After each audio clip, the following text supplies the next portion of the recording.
at Mwendatu grounds in Meru, marking a significant change in leadership.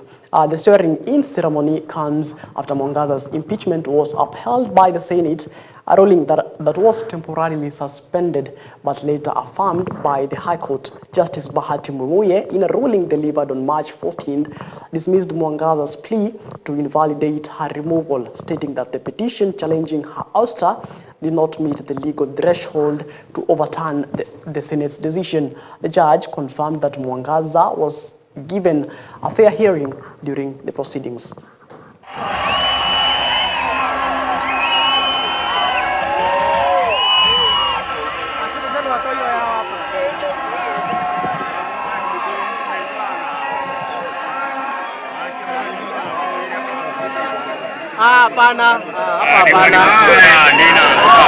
Kiongozi hapa bwana. I shall always truly and diligently serve the people and the Republic of Kenya in the office of the Governor of Meru County. And I shall diligently discharge my duties and perform my functions in the said office, and that I would do justice to all in accordance with the Constitution and the laws of Kenya without fear, favor, affection, ill will. So help me God.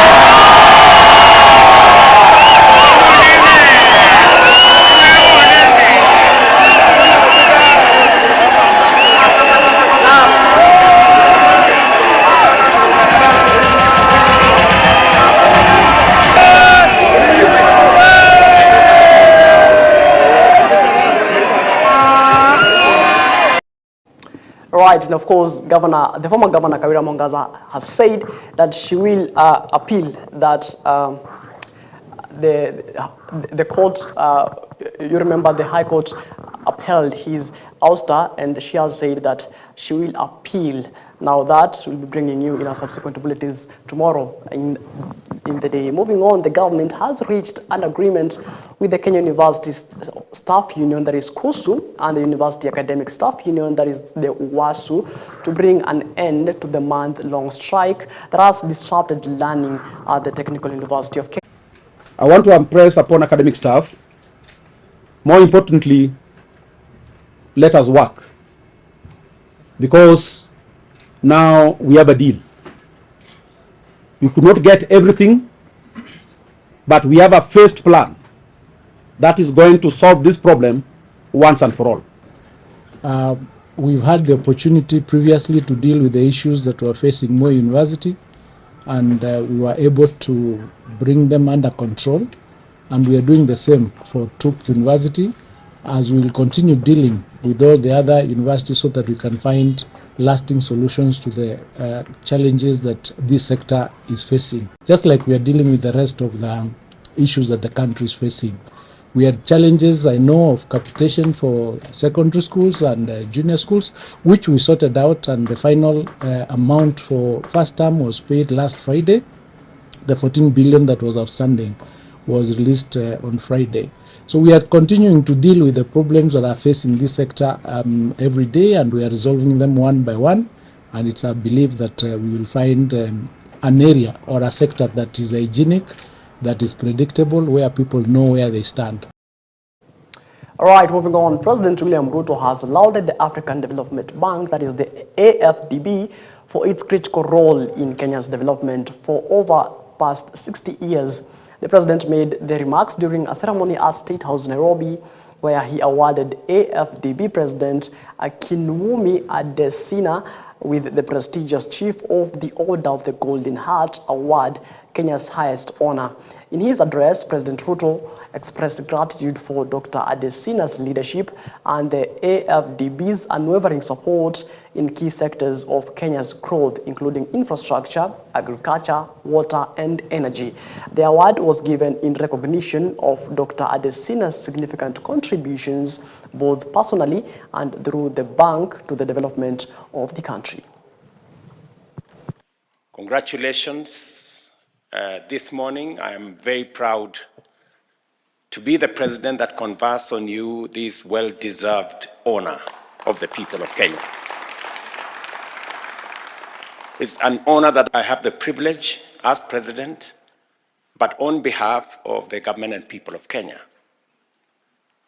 to award you for the distinguished service, the commitment you have demonstrated, and the passion you have worked with to see to it that in every way, even before you became the president of the African Development Bank, you demonstrated your commitment and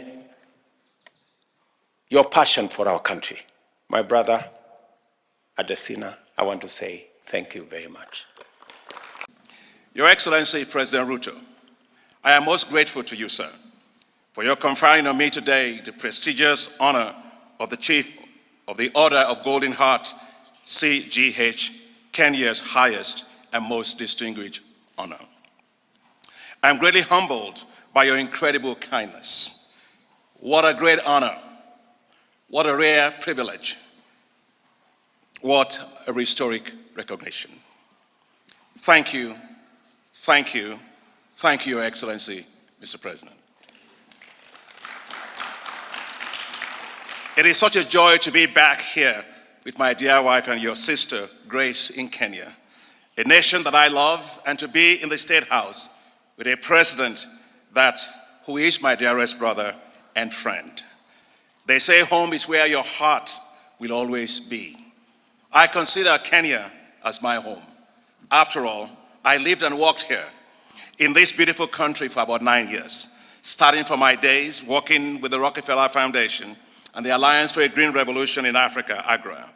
I have been back here ever since, so I can claim to have been working in and on Kenya for at least 20 years. The friendship between myself and His Excellency President Ruto goes way back over those 20 years. All right, moving on to matters politics, and Wiper Party leader Kalonzo Musyoka has pledged to unite all leaders allied to former Deputy President Rigathi Gachagua to ensure the removal of President William Ruto from office. Speaking in Nanyuki, Kalonzo accused the current government of mismanaging public funds, contributing to the country's financial crisis, and vowed that they would not stand by while the nation suffers. Kalonzo also raised concerns over the issue of abductions, emphasizing that it is another critical matter that must be addressed under the leadership of a united opposition. He expressed confidence that the collaboration of various political figures will foster national unity, in contrast to the current government's practices of sidelining certain regions. Wakihangaika kwa sababu ya wizi, sababu ingine Ruto lazima aende ni wizi. Serikali yake imekuwa na serikali ya wizi mtupu, mpaka duniani anapata sifa kama kiongozi mashuhuri Kenya wa Kenya ndio namba 2 kwa ufisadi dunia nzima. Na sisi ndio tulimweka huko, sio? Lakini sio mimi. Mimi nilikuwa na mwingine, sio? Mimi nilikuwa upande wa Martha Karua. Yule jamaa mwingine ameepa akainga kwa Kazongo. Lakini hiyo sio shida. Hiyo sio shida. Tutawang'oa hawa wote mpaka Kenya ipate uhuru kamili. Na sifa ya Kenya irudi mahali Kibaki na hata juzi Uhuru aliwaachia. Si Uhuru mwenyewe aliwaambia mjichunge. Nyinyi hamkusikiliza Uhuru. Wangama asema nikimuona Uhuru nimsalimie hata yeye. Aliwaambia huyu jamaa anawajua, hamkumsikiliza. Lakini hiyo sio hoja. Kilicho na umuhimu zaidi ni kwamba tutahakikisha wafisadi wote ambao wameiba mali ya Kenya wanaenda nyumbani. Mimi vile nilisimama wima wakati ule nikaokoa serikali ya Kibaki. Sasa tunaungana na Rigiji na wenzetu wote tuhakikisha wa jamaa wanaenda nyumbani. Wangapi anasema Rigiji arudi asaidie kabisa, tusaidiane sisi pamoja. Kwa hivyo msiwe na uoga. Wakenya wasema hawatauziwa tena. Right, Trans Nzoia County Governor George Natembeya has expressed strong disapproval of the Memorandum of Understanding between President William Ruto and ODM party leader Raila Odinga, stating that it poses a threat to the Kenya's multi-party democracy. Speaking at Macharia Sports Grounds in Kiminini constituency during the distribution of maize seeds to needy farmers, Natembeya emphasized that Ruto-Odinga handshake will not address the challenges facing ordinary Kenyans. He also stated that he had taken on the mantle of opposition leader, a role he believes is critical for pushing for change. Mheshimiwa Rais, wetu tunakuheshimu maana ni rais wetu. We respect you. We respect your office maana kama tuheshimu ile ofisi hatuna republic tena. Lakini hatukuogopi. We don't fear you. Tunakuambia ukweli, ndio? Maana mkianza kuogopa rais ama muogope governor, mnataka kuleta udikteta katika taifa la Kenya, ndio? Mtu anaanza kuamini kwamba yeye ni Mungu, hawezi kuambiwa kitu. Sisi tutakuambia ama namna gani? Na Mheshimiwa Rais, yeye anakula ugali kama mimi. Anakunywa maji kama mimi. Anapumua hewa kama mimi. Analala kwa blanketi kama mimi. Alizaliwa na mwanamke kama mimi. Ndugu yangu Raila, baba Raila, kiongozi ya Azimio, wewe umefanya makosa makubwa sana kuingia kwa serikali. Uliingia kwa serikali ya Moi, hakuna mabadiliko yalipatikana. Ukaingia kwa serikali ya Kibaki, hakuna mabadiliko yalifanyika. Ukaingia serikali ya Uhuru, hakuna mabadiliko yalifanyika. Saa hizi umeingia kwa serikali ya Ruto, hatuna imani kwamba kutakuwa na mabadiliko. Hiyo maneno sisi tumekataa. Changamoto ambayo wananchi katika eneo ya magharibi wanapitia ni mingi sana. Na Rais William Ruto amesema ya kwamba kitambulisho inaenda kuwa bure. Hatukatai, tunashukuru. Lakini watu wakipata kitambulisho, wewe unataka wakupigie kura. Hiyo haitusaidii sisi. Hao wazazi ambao wako hapa wanataka masomo ndio ikuwe bure vile inafaa. Kwa sababu walimu wakuu wanafukuza watoto yao wa mama kila siku hadi waende walete school fees. Right, still in matters politics, Kisumu Central Member of Parliament Dr. Joshua Oron has reiterated the Orange Democratic Movement's unwavering support for President William Ruto's government following the party's acquisition of significant leadership position in both the Senate and the National Assembly. Speaking at the Kisumu Central CDF office after distributing 400 driving licenses to his constituents enrolled in various local driving schools, Dr. Oron highlighted that these committee positions were typically reserved for the ruling party. However, he commended President Ruto for extending an olive branch to ODM, allowing its members to occupy key parliamentary roles. ODM members, since the inception of ODM, we've seen ODM members taking serious chairmanship positions in the assembly. Notably the chair for budget, the chair for health, which were a preserve of the running government. Today, as a result of the corporation, we are seeing those positions with us. I want to say that we are in this government to stay. We are here to support William Ruto to deliver for Kenyans what he said he was going to deliver. I want to advise those other people who are saying that Raila should join them. Our party leaders should join them so that they form the government. We've heard that before. We as ODM, we as people of this region, I want to tell them to form their own government if they want to form with us. We are working. All right, moving on to some tragic story now. And a fatal accident occurred at Gitei village along the Kiambu-Ruiru road, claiming the life of an elderly woman and leaving 2 others critically injured. The tragic incident took place in the afternoon when the speeding lorry lost control and struck the woman who was walking along the roadside. She died on the spot. Confirming the incident, the area chief, John Ikinya, described the location as a notorious black spot and urged all road users to exercise extreme caution. He further appealed to the Kenya National Highways Authority, that is KENHA, to expedite the installation of speed bumps and rubble straps in the area to prevent future accidents. John Kinya, chifu wa eneo hili, na leo masaa ya adhuhuri umetokea ajali ya lori ambayo ilikuwa inatoka upande ya Kiambu ikielekea upande wa Roiro, ikapoteza mwelekeo na ikagonga mama moja ambaye alikuwa kando ya barabara kikula miwa na akakuwa kupoteza maisha yake. Inatoka Kiambu ikielekea upande ya Roiro.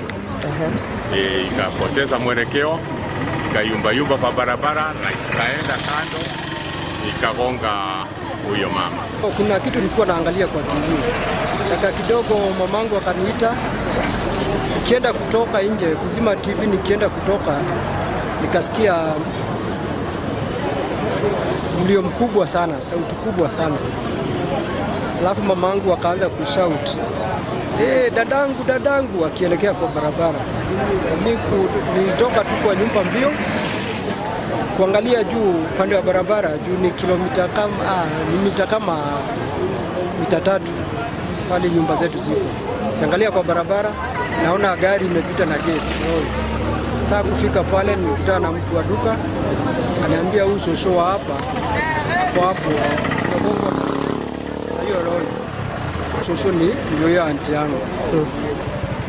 Ni ajali ambayo imekuwa mbaya sana, na mimi kama kiongozi wa hawa watu ningeomba kama vile tumekuwa tukiomba mahala hapa, kwa sababu hii barabara ni ya Kenha, wafanye hima sasa, walete zile bumps, kwa sababu si mara ya kwanza, si mara ya pili ambapo accident imefanyika hapa.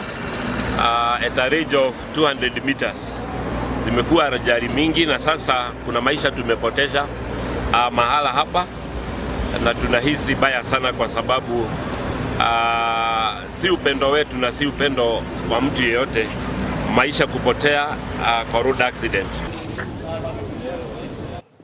Right, our condolences to the bereaved family and friends, and quick recovery to the injured. Of course, it is 18 minutes past the top of the hour. At that note, we take a short commercial break here at EBN Prime Edition. We'll be back. They say what has severely impacted their ability to secure employment in the international job market, and these certificates are a mandatory requirement for most maritime jobs. Till date, there's not been any capitation. We don't know how the fee is being used at all, because if we look at our classes, some of us have our classes in the workshops. We don't have workshops anymore. We do our studies in the workshops, and in the workshops the reading conditions are not even good. There's a lot of heat.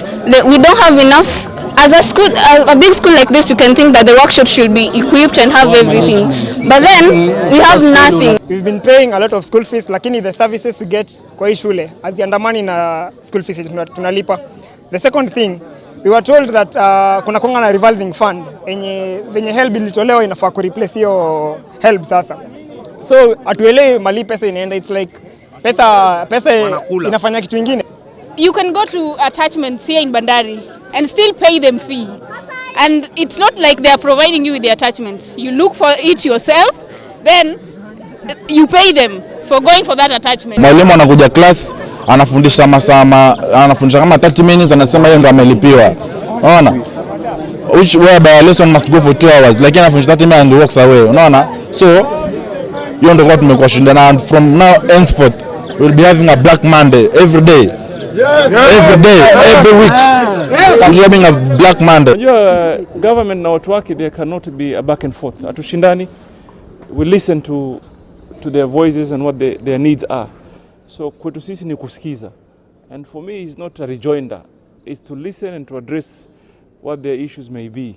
And I'm looking forward to engaging them. In fact, I've already told my team to look for them. Waje wanieleze hasa the challenges that they are facing, so we can address them. And that. Now, the government has issued a stern warning to private hospitals, threatening to take action against those refusing to provide outpatient services as required by the law. The Ministry of Health has emphasized the importance of complying with the regulations to ensure accessible primary health care as outlined in the Social Health Insurance Program. Speaking during the handover of digitization devices for the implementation of the Taifa Care Program, In Embu County, Health Principal Secretary Harry Kimtai stated that private hospitals failing to offer outpatient services could face penalties, including the non-renewal of their operating licenses. Then it will be this Friday. So I think that is going on well as per the President Directive and as also the plans of the government to clear all the pending bills. We do acknowledge that we have these pending bills, but these pending bills also dates back to 2016. And some of these facilities were very comfortable. They were comfortable. They did not see the need. When the government came with these reforms is when they are woken up and realized, oh, give us our money, you owe us this much. Surely, where were they since 2016? Why do you protest? Why do you stop service? Yet you knew very well that you had, the NHIF had your outstanding bill since 2016. We've called them for negotiations, we've called them for engagement that show us, prove to us that these are indeed true. So we are ready to pay. But they should not blackmail the government. They should not blackmail citizens by stopping offering of services. If they continue like this, it is obvious. They are also subject to renewal of license. So if you are not compliant, we also say, okay, fine. You offer service. You don't want to offer service to Kenyan in accordance with the Kenyan Constitution, in the Kenyan laws, then close shop. That's not the right business that you are supposed to do. So we believe that working together as stakeholders is going to solve our problems. Digitization is the way to go. It's going to solve a lot of our problems. Claims that cannot be understood will come out clearly. Right now, we've just shown them how much claims that they are processed. The number, we are not just talking about claims. We are talking about how many people are served in this county. We can easily pull out in each and every facility.